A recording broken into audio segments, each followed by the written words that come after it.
Just a few days of 2018 left, and after the calendar changes, so will the balance of power, both Colorado's capital and the U.S. Capitol. Democrats will be taking control of the U.S. House, and in Colorado's congressional delegation, there will be two new faces. Jason Crow, who you see on the bottom there, and on the top row, Joe Neguse, who is filling the seat being vacated by Governor-elect Jared Polis. And we are pleased to have Congressman-elect Neguse with us here today in the studio. I know you were out there for freshman orientation. How'd that go? Are you ready for this? I hope so. I think so. It's been an eventful month of orientation activities.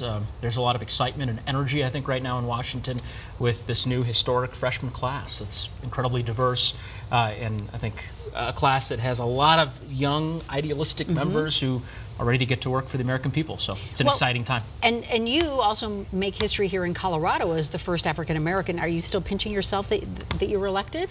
You know, yes, every day. And I'm incredibly grateful to the people of our state, and in particular the people in the 2nd Congressional District in Boulder and in Lafayette, where my wife and I live, in Fort Collins, just incredible communities that have given me this incredible honor to serve. And I'm incredibly grateful for that honor, and I'm looking forward to keeping my promises to the voters that I made during the campaign. So. Well, having said all of that, I know that most people do not have a favorable view of Congress. There was a recent Gallup polling, 21% said they approve of the way Congress is handling their jobs. So what do you do about that? Why you? Why do you want this job? Well, look, I decided to run for Congress because I felt like if there ever were a time to serve, now would be it. The stakes are so incredibly high. We have incredible public policy challenges that we face as a state and as a country, and I felt like it was important for a new generation of leadership to step up and try to solve some of those problems. You are right, most folks don't have much faith in their government, particularly their federal government, and it's incumbent upon us, this new generation of leaders in the Congress, to restore their faith in our democratic institutions. I think you do that in a number of different ways, but ultimately by delivering results for the American people. One of the first bills that we will vote on when we're sworn in 2 weeks will be a set of reforms around making our voting systems more secure, expanding the right to vote, getting money out of politics, just more broadly speaking, restoring faith in our democratic institutions. So to your point, we've got a lot of work to do on that front, and eager to do it.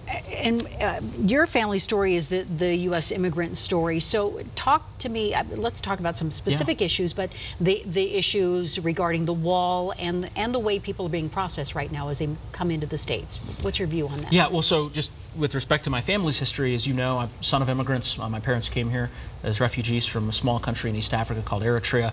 Grew up in Colorado, and as you said, have lived the American dream and have been very lucky to have had these incredible opportunities and freedoms here in the United States that don't exist in a lot of other places in the world.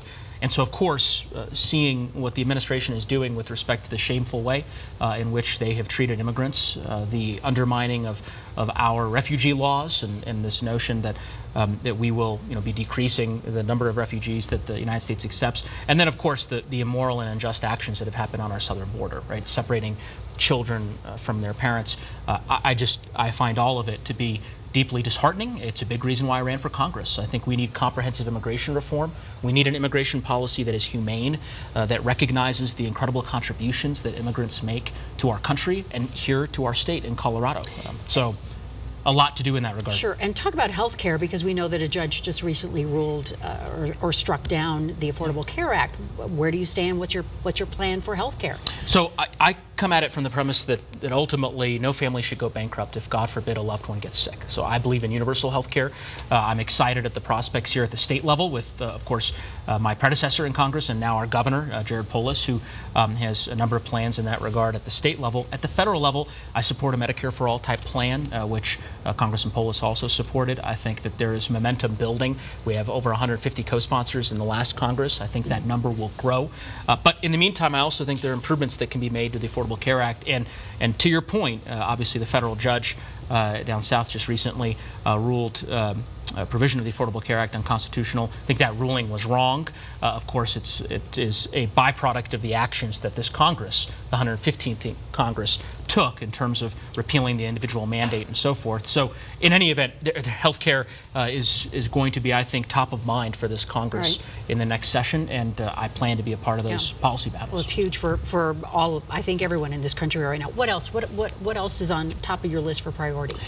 You know, I think climate change is at the very top of the list. For me personally, I see climate change as an existential threat. It's the defining issue of our time, not just for my generation and as a 34-year-old, but as we were talking earlier off camera, my wife and I recently welcomed our first child into the world, a 4-month-old. Congratulations, yes. Thank you. Yeah, it's celebrating her first Christmas next week.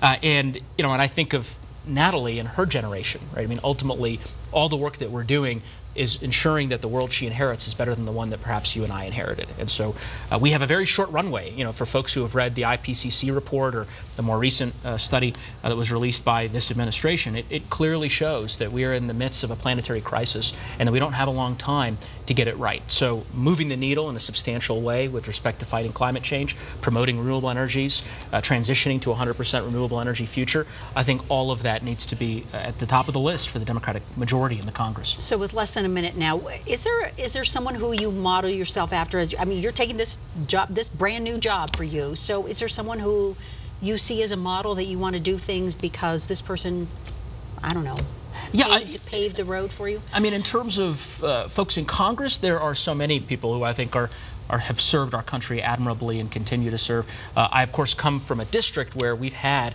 public servants like David Skaggs and Mark Udall, Tim Wirth, and, of course, now our governor, Jared Polis. And I think they each approach the job with a selflessness and a commitment to serving and appealing to the better angels of our nature. That is certainly something that I intend to do in this office, is to do the best I can to represent the values of my district and of our state, and to try to make people's lives better. That's why we do the work we do. So. Well, we'll be watching to see how things go in Washington. Congratulations to you, Congressman-elect, and thank you for taking the time to be with us. That's my pleasure. Appreciate it.